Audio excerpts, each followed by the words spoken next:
हाँ बच्चों, अब इसका दूसरा न्यूमेरिकल है। जी तुमने वीडियो देखी है पहले न्यूमेरिकल वाली। इसका एक प्रैक्टिस क्वेश्चन है, हम वो बच्चों को ग्रुप पे देंगे, तो अब चाहो तो वहाँ से ले सकते हो। अब ये सवाल है, पहले मैं सवालों को करवाने से पहले बता दूं कि इस सवाल के अंदर दो लफ्ज़ आ रहे हैं। एक लफ्ज़ आ रहा है एंगल और एक लफ्ज़ आ रहा है रिजल्टेंट। को निशानी तो बताऊं तुम लोगों को मैं।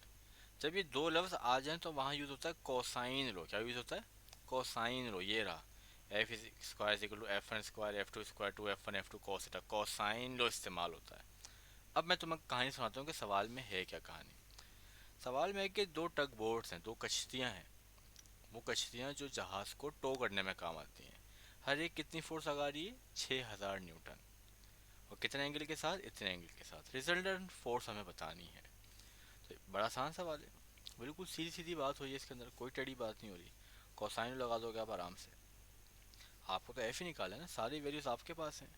सिर्फ पुट करो, थोड़ा सॉल्व करो, मेरे बच्चों प्यारे बच्चों, आंसर आ जाएगा। एक स्टेप पर इसका आंसर आ जाएगा। ठीक है ना भाई? बिल्कुल दूसरा सवाल बिल्कुल प्यार मोहब्बत से हो जाएगा।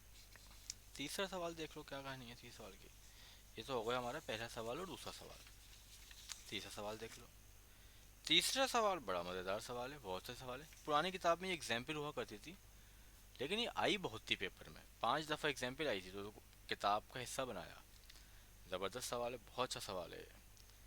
और इस ये सवाल एक और तरीके से भी आ सकता है, 2019 के पेपर में देख लेना, उसका सोल्यूशन भी मिल जाएगा, हमसे मांग लेना, अगर ना समझ आया वो देख लेना बेटा। ठीक है भाई? व्हाट्सएप पे आप रब्ता कर सकते हैं हमसे, जो भी मसला हो, जो भी मसला हो, समझे हमारे लिए मसला ही नहीं है कोई, जो भी मसला हो हमसे पूछ लें। आकार स्टार्टिंग फ्रॉम रेस्ट, ओए होए वी आई ज़ीरो हो गई भाई। सबसे पहले डेटा बनाते हैं।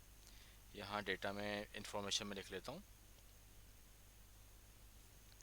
We I zero and move with the constant acceleration during the fifth second. Fifth का मतलब पता है ना, पाँच नहीं होता, पाँचवा होता है।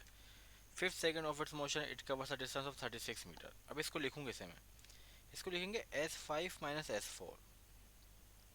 36 मीटर है। अगर वो कहते हैं fourth second of its motion, paper में कहा हुआ भी है, तो वो होगा S4 माइनस S3। अगर कहें 10th second, S10 minus S9, ये तो मसला ही हल हो गया। अब कैलकुलेट द एक्सेलरेशन और टोटल डिस्टेंस। टोटल डिस्टेंस आपको पता है S5, S5 कर देता हूँ मैं यहाँ पे। वो टोटल डिस्टेंस होगा 5 सेकंड का, क्योंकि 5 सेकंड चली है गाड़ी, और ए निकालना है। अब हम लगाएंगे यहाँ पे, देखो थोड़ी सी हिंट मिल रही है। एक हिंट मेरी याद कर लेना कि जब वी आई ज़ीरो हो तो आम तौर पे 99% सेकेंड इक्वेशन लगाई जाती है। 99% बता रहा हूँ मैं बात।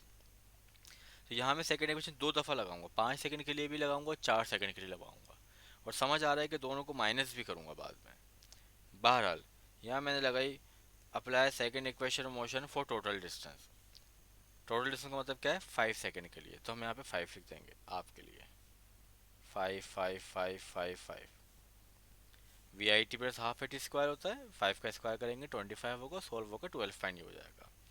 फिर हम लगाएंगे इसको 4 सेकंड के लिए। Again apply second equation of motion for कितने सेकंड के लिए? 4 सेकंड के लिए। जब 4 सेकंड के लिए लगाएंगे तो वो होगा S4, जैसे मिसाल के तौर पे। जब 4 सेकंड के लिए लगाएंगे आप, तो क्या होना चाहिए, यहाँ से थोड़ी निकाल लो। तो S4 माइनस का वहाँ जाके प्लस का होगा, 36 प्लस का वहाँ जाके माइनस हो जाएगा। तो वो जो S4 होता है वो असल में बराबर होता है S5 माइनस 36 के। ये S5 है, सारे बच्चे नोट कर लेना, S5 है, एंड तक S5 है। टोटल भी S5 है, इसको S5 ही करो। अब देखो यहाँ पे फिर थर्ड लगा दी, 4 हो गया, 4 का स्क्वायर 16 होता है, कटेगा 8 बचेगा, 36 माइनस का वहाँ जाके प्लस हो जाएगा। ये फिर इक्वेशन बन गई आपके पास। ठीक है ना भाई? ये फिर S5 की इक्वेशन। क्या इस इक्वेशन को इस इक्वेशन को कंपेयर कर सकते हैं? तो आप आराम से कंपेयर कर लेंगे, ये कंपेयर कर लिया। जैसे कंपेयर करेंगे तो 8 A प्लस का वहाँ जाके माइनस का होगा, 4.5 बचेगा, ए आ जाएंगे, ए आ जाएगा। इसको पुट करेंगे, टोटल डिस्टेंस आ जाएगा। बहुत आसान सवाल है, बहुत बच्चों वाला सवाल है, इसकी प्रैक्टिस करनी तुम सब ने। सवाल यही लिखना, बस यहाँ लिख देना fourth second of its motion, और ये डिस्टेंस है 25 मीटर। और उसको आप करके देखोगे, जो आंसर होगा हमें बताओगे, कोई कन्फ्यूजन होगी तो हमें बताओगे उस पर। ये तीसरा और बहुत आसान तरीन सवाल है। चौथा सवाल तो उससे आसान है, प्रोजेक्टाइल का ताल्लुक है इससे। At what angle range of projectile becomes equal to height of projectile, किस एंगल पर रेंज और हाइट क्या होगी, बराबर हो गई। मैं तुम्हारे लिए एक सवाल यहाँ पे खुद ही लिखता हूँ अपने सब प्रैक्टिस के लिए। At what angle, at what angle range is equal to one third of height, one third of height. भाई सवाल कोई बन सकता है, वन थर्ड ऑफ हाइट का है ना मैंने, ट्वाइस ऑफ हाइट भी हो सकता है, वन फोर्थ हाइट, कुछ भी हो सकता है। अब कंडीशन क्या है कि भाई आपको एंगल निकालना है, और कंडीशन दी है कि रेंज बराबर है वन थर्ड ऑफ हाइट के। डबल कहता 2h कहते थे, जो कहेगा वो कहेंगे। अब एक फॉर्मूला लिखवा रहा हूँ, बहुत काम आएगा। मुझे फॉर्मूला अजगर भाई ने सिखाया था, अल्लाह उन्हें तरक्की दे। बड़ा सा, जब भी तुम्हें रेंज को और हाइट को कंपेयर करना हो भाई, ये फॉर्मूला है, R tan theta is equal to 4h, R tan theta is equal to 4h, जब भी तुम्हें रेंज को और हाइट को कंपेयर करना हो। अब आर कितना है मेरे सवाल के मुताबिक, आर कितना है, one upon third, one upon three H tan theta. एक स्टेप करवा भी देता हूँ, एच से एच गया, थ्री डिवाइड वहाँ जाके मल्टीप्लाई हो जाएगा, 12 बन जाएगा। तो tan theta is equal to 12। अब तुम्हें सिंपल कुछ नहीं करना, बस ये टेन वहाँ जाके टेन इनवर्स करवा दो, टेन इनवर्स ऑफ 12 करा दो, जो भी आंसर है आंसर लिख दो। तो बेटा ये सवाल इस तरीके से करते हैं, बड़ा आसान सवाल हो जाता है ये भी, ठीक है। इसको याद रखना, सवाल को घपला नहीं मारना इसके अंदर, घपला मारोगे तो फिर ये बहुत घपला हो जाता है इसके अंदर। ठीक है भाई, ये चौथा सवाल हो गया। अब पांचवा देखो, वो कह रहे हैं, पांचवें सवाल से पहले आपको बता देता हूँ कि एक रेंज पे फेंकने के हमेशा दो एंगल होते हैं, जैसे मैंने यहाँ रफ में बताया भी था। एक मिसाल मैं आपको दे रहा हूँ यहाँ पे, अगर मैंने किसी को 30 डिग्री से फेंका है, यहाँ गिर गया। अगर मैं इसको 60 डिग्री से फेंकूंगा तो भी यहाँ गिरेगा। तो एक रेंज पे फेंकने के हमेशा कितने एंगल होते हैं, दो। वो अलहदा बात है कि इससे टाइम कम लगेगा, इससे टाइम ज़्यादा लगेगा, टाइम की तो बात नहीं कर रहा ना मैं, लेकिन रेंज बराबर होगी, हॉरिजॉन्टल डिस्टेंस बराबर होगा। अब वो किन दो एंगल पे बराबर होगा, जिनका सम 90 के बराबर हो जाए, और जिन एंगलों का सम 90 के बराबर हो उन्हें कॉम्प्लीमेंट्री एंगल कहते हैं। तो कॉम्प्लीमेंट्री एंगल्स पे जो रेंज मिलती है वो क्या मिलती है, सेम मिलती है। आपको एक मिसाल ले लें, 20/70 कर लें, 10/80 कर लें। तो सवाल ज़रा समझें क्या है, show that the range of projectile range at complementary angles are same with example, example के साथ। तो मुझे पता है कॉम्प्लीमेंट्री एंगल वो होते हैं जिनका सम 90 होता है, मैंने अपनी मर्जी से 30 और 60 ले लिया। तुम सारे खुद सवाल करना सॉल्व, 20 और 70 ले लेना, मैंने एक रेंज का फॉर्मूला लगा दूंगा।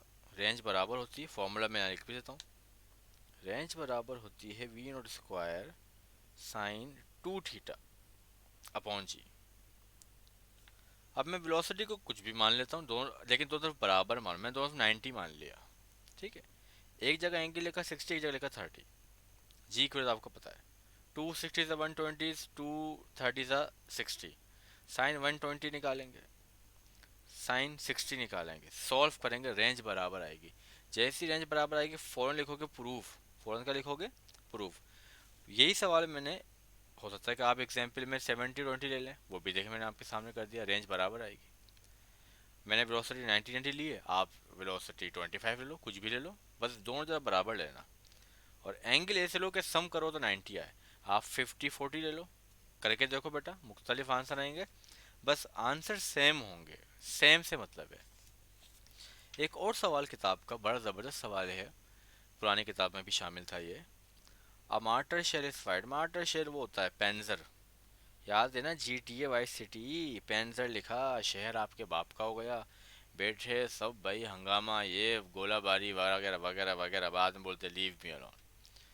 तो मार्टर शेल है भाई, गोलाबारी मार रहा है, और रेंज कितनी आ गई यहाँ पे 500, और कितनी स्पीड से, 90 की स्पीड से। एंगल निकालना है, इसमें उल्टा सवाल है, एंगल निकालना है। तो आपको तो पता है कि भाई ये हो गया फॉर्मूला। अब आपको एंगल निकालना तो एंगल के लिए सेपरेट करना पड़ेगा, जी डिवाइड है वहाँ जाके मल्टीप्लाई, वी नॉट स्क्वायर है वहाँ जाके डिवाइड, वैल्यू पुट कर दी, आंसर आया ये, साइन गया वहाँ, साइन इनवर्स कराया, साइंटिफिक कैलकुलेटर जिंदाबाद, ये आंसर आया। टू मल्टीप्लाई हमारे के डिवाइड हुआ, ये आंसर आ गया, लेकिन किताब में ये आंसर ही नहीं होता। किताब हमेशा असल में जो मार्टर शेल होता है, इसका एंगल जो होता है, मैं यहाँ समझाने के लिए बता देता हूँ, वो असल में वाई एक्सिस से मेजर किया जाता है। किससे मेजर किया जाता है? वाई एक्सिस से। फॉर्मूला जो बनाया गया है वो एक्स एक्सिस के हिसाब से बनाया गया है। तो एक्स एक्सिस पे आपको जो भी एंगल आएगा, जो भी एंगल आएगा, फिर 90 में से माइनस करेंगे उसको, क्योंकि पूरा तो 90 होता है ना ये। तो 90 में से ये वाला हिस्सा माइनस करेंगे तो फिर वाई एक्सिस के हिसाब से आ जाएगा। तो सेकंड एंगल के लिए मैंने क्या किया, 90 में से माइनस कर दिया, मेरा सेकंड एंगल आ गया। वैसे भी वो कह सकते थे कि दोनों एंगल निकालो, तो दोनों एंगल इस तरीके से निकलेंगे। ये चैप्टर 2 के हमारे सवालात थे बेटा, इसमें कोई इशू हो हमें बता देना। वैसे इसमें इशू नहीं होगा, इसमें इशू आमतौर पे होता नहीं। मैंने वादा किया था 15-16 मिनट में करवा दूंगा, 16 मिनट में सारे नोमेकल करवा दिए इस चैप्टर के। इस चैप्टर के जो प्रैक्टिस क्वेश्चन है वो आप व्हाट्सएप पे ले सकते हो। अल्लाह हाफिज़, खुश रहो।